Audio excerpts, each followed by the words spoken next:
अलीगढ़। भारतीय सेना के ऑपरेशन सिंदूर के बाद अब गृह मंत्रालय के निर्देश पर आज देश भर में एक व्यापक मॉक ड्रिल का आयोजन किया गया। इसमें कई शहरों में सायरन बज गया, जिसमें प्रमुख रूप से दिल्ली, मुंबई समेत कई शहरों में हुई युद्ध के हालात को निपटने की मॉक ड्रिल का आयोजन हुआ, जिसमें अलीगढ़ की सिविल डिफेंस के जवानों द्वारा युद्ध स्तर पर दुश्मनों के हवाई हमले की वक्त तैयारी को परखना और आम जनता को जागरूक करने हेतु इस ड्रिल का आयोजन किया गया। मॉक ड्रिल में एडीएम सिटी व एसपी सिटी सहित सिविल डिफेंस के प्रभारी निरीक्षक चंद्रपाल, वहाँ पर भी पन्ना देवी, ताला, नंगनेर, दरौली, गभाना, खैर, इगलास, लेमो जो है हमारे एफएसओ साहब ने इन्होंने दिया कि कैसे सायरन बजता है। ठीक है, अब जब वो बजता है तो हमारे जो विद्युत विभाग के लोग हैं जनपद में, जैसे नगर में ये 32 सब स्टेशन है, तो इन सब चीज़ों को करने का ये हम लोगों को बताया गया है और इन्हीं सब चीज़ों को कैसे सायरन बजेगा, फिर लाइट बंद होगी और लाइट बंद करने के बाद लिए लोगों को जागरूक करना है। हम लोगों को आपातकालीन जो सेवा है उसमें हम बिजली घर, रेलवे स्टेशन, जो हमारे सैन्य डिपो हैं, उन सबको सुरक्षित रखना है। इसके लिए फायर ब्रिगेड, पुलिस, एम्बुलेंस और स्वयं सेवक जो हमारे वॉलंटियर हैं उनकी टीम पूरी तैयार रखनी है। राहत बचाव दल अपने सिविल डिफेंस के माध्यम से, हमारे एसपीओ के माध्यम से, पूर्व सैनिकों के माध्यम से और जो हमारे जागरूक संभ्रांत व्यक्ति हैं उनके माध्यम से आगजनी में क्या चीज़ें कैसे, ये सब आप लोगों को बताएंगे कि कैसे आग बुझाई जाती है। तो जो हैं कि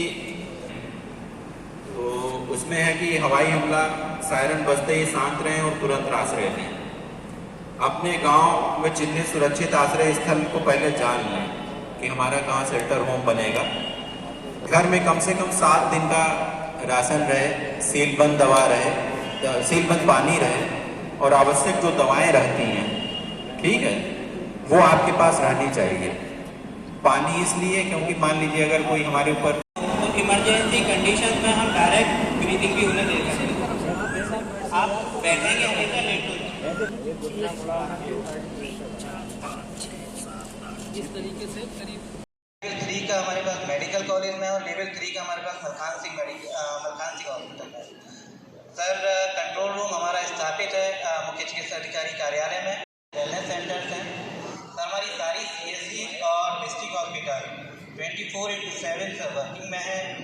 तो इमरजेंसी कंडीशन में हम डायरेक्ट ब्रीथिंग भी उन्हें दे सकते हैं। आप बैठेंगे हमेशा लेट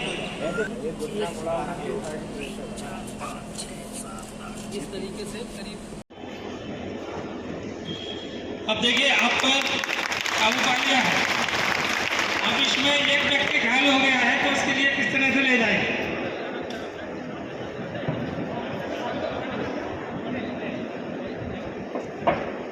देखिए, ये व्यक्ति आग से जल झुलस गया है।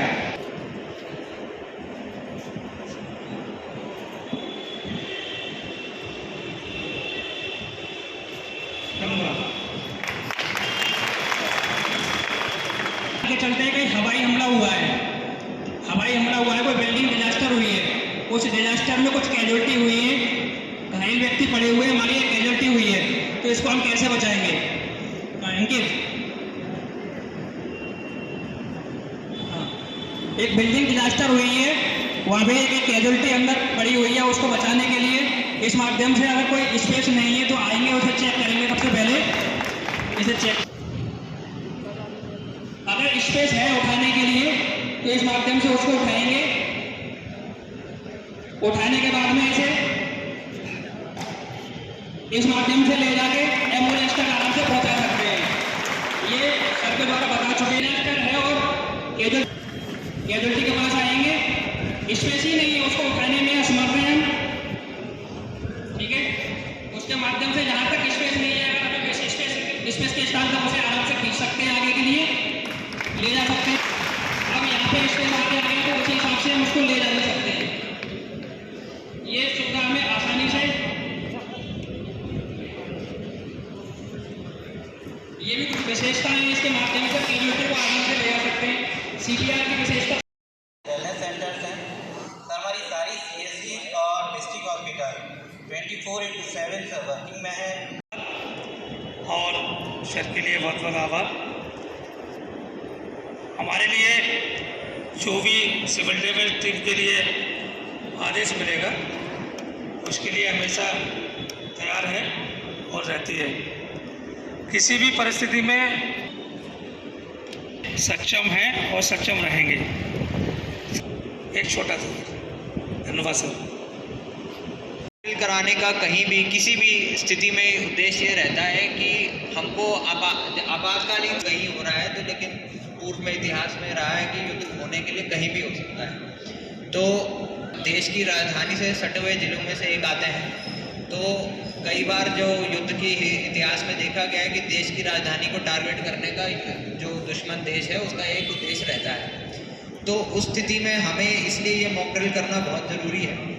मॉक ड्रिल को ये ना समझा जाए कि ये वेस्ट ऑफ टाइम है या ये वो है, क्योंकि 1971 के बाद आज पहली बार, मतलब आप लगा लीजिए 50 साल से भी ज़्यादा हो गए जब पहली बार ये जो है इस तरह की हमें आदेश आए कि करने के लिए करने का और इस तरह का किया जाने का या इस तरह की कोई भी गतिविधि हमें प्रैक्टिस करनी है। मूल रूप से जो बातें बताई गई हैं उनको आप अनुपालन करें। और सबसे बड़ा जो हमारे पास जो हथियार अपना होता है वो अपना होता है शांत दिमाग। वो तभी हो सकता है अगर आपातकालीन स्थिति में हमें क्या करना है वो हमें पता हो। और क्या नाम है सर? CPC के नाम से जनपद अलीगढ़। सर आज किस तरह की मॉकड्रिल यहाँ पर की गई है?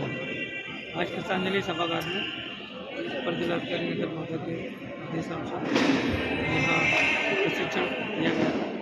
इससे मतलब किसी भी आपातकालीन स्थिति से निपटने के लिए यहाँ फायर सर्विस के जवान थे, सिविल डिफेंस के जवान थे और स्वास्थ्य विभाग के जवान थे, बिजली विभाग के जवान थे, जिसमें बताया गया था कि किसी भी परिस्थिति से निपटने के लिए हमें क्या करना चाहिए, इसकी फायर सर्विस और अगर कोई व्यक्ति घायल हो जाता है या क्लियर होना तो उसको किस तरह से उसको स्ट्रेचर ना हो तो बिना स्ट्रेचर ले जा सकते हैं, इससे कि उस व्यक्ति की जान बचे।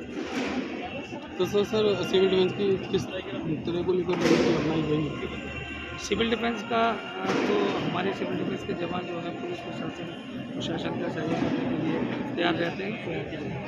इसको बताया गया था अपर जिलाधिकारी नगर महोदय के द्वारा कि हमारे जो नगर अलीगढ़ महानगर है इसमें बताना है सभी को कि कोई भी किसी भी प्रकार की हिम्मत उसको न पड़े और गलत अफवाहों पर न पड़े। अपने अंदर ऐसी कोई स्थिति नहीं। सर किस तरह की मॉक ड्रिल हो रही है? ये शासन द्वारा दिए गए दिशा निर्देश के क्रम में आपात स्थिति को देखते हुए सिविल डिफेंस पूर्व सैनिक, हमारे जो SPO हैं, पुलिस होमगार्ड, फायर ब्रिगेड, सभी लोगों का, स्वास्थ्य विभाग का, उद्योग का, विद्यालय के लोगों को बुलाया गया है इसमें कि कैसे हमको जागरूक रहना है कि किसी भी आपात स्थिति से निपटने के लिए क्या पूर्वोपाय किए जा सकते हैं और क्या हमें नहीं करना चाहिए, उस बारे में लोगों को अवगत कराया गया। उस परिप्रेक्ष्य में हमने इमरजेंसी के परिप्रेक्ष्य में हमने डेमो भी दिखवाए और सभी को इन सब चीज़ों को अभी इन सब लोगों को तैयार किया जा रहा है। और यह चीज़ें हमारी जो है निचले स्तर पर जैसे मोहल्ले में और RWA वगैरह में जहाँ हाई राइज बिल्डिंग है वहाँ पर क्या क्या चीज़ें हमें आगजनी के परिप्रेक्ष्य में, किसी भी प्रकार के हमले के परिप्रेक्ष्य में या कहीं कोई आपात स्थिति है तो उसको देखते हुए सारे पूर्वोपाय जो चीज़ें कर सकते हैं तो उसके बारे में यहाँ कृष्णांजलि नुमाइश में सभी विभागों को बुलाया गया है। पुलिस प्रशासन, फायर, मेडिकल और जो अन्य सहयोगी विभाग हैं हम और सिविल डिफेंस यहाँ पर मौजूद हैं। हमने सबको ब्रीफ किया है यहाँ पर कि युद्ध की स्थिति में हमारा क्या दायित्व होगा और यहाँ से जाकर जो सिविल डिफेंस के लोग हैं और पुलिस के लोग हैं सभी लोगों को ब्रीफ भी करेंगे जो जनता के लोग हैं कि अगर कोई ऐसी बात होती है या फिर हम पे कोई साइरन बजता है तो हमारा क्या काम रहेगा। तो इसी संबंध में यहाँ पर मॉक ड्रिल कराई जा रही है जैसे कि उच्च अधिकारियों ने निर्देश दिया। कितने पार्ट बनाए गए, किस तरीके से किया जाएगा आपातकाल की स्थिति में? देखिए, आपातकाल स्थिति में जैसे कुछ जो हमारे क्रिटिकल इंस्टॉलेशन है वहाँ पर जो है एक ड्रिल फॉलो की जाएगी, जैसे सायरन बजाए जाएंगे और अगर आवश्यकता पड़ती है तो फिर ब्लैकआउट करवाया जाएगा। उस संबंध में अवगत कराया गया है कि जनता को रेडी रहना चाहिए इस संबंध में कि जैसे ही निर्देश आए उसमें तुरंत रिस्पॉन्स दिया जाए, इसलिए ये ड्रिल करवाई जा रही है जिससे कि लोगों को पहले पता रहे। तो अलग जगहों पर अलग स्टेप्स फॉलो किए जाएंगे, उसी संबंध में लोगों को अवगत कराया गया है। क्या आम जनता के लिए भी अलग से ड्रिल की जाएगी या ये तैयार करेंगे? अभी इन लोगों को बता दिया गया है, उसके बाद थाना और तहसील स्तर पर भी मीटिंग करवाई जाएंगी। इन लोगों के जो व्यक्ति हैं, जो जनता तक ये बात पहुंचाई जाएगी कि ड्रिल में उनका क्या काम है और उनसे क्या अपेक्षा है, यहाँ से ब्रीफ करके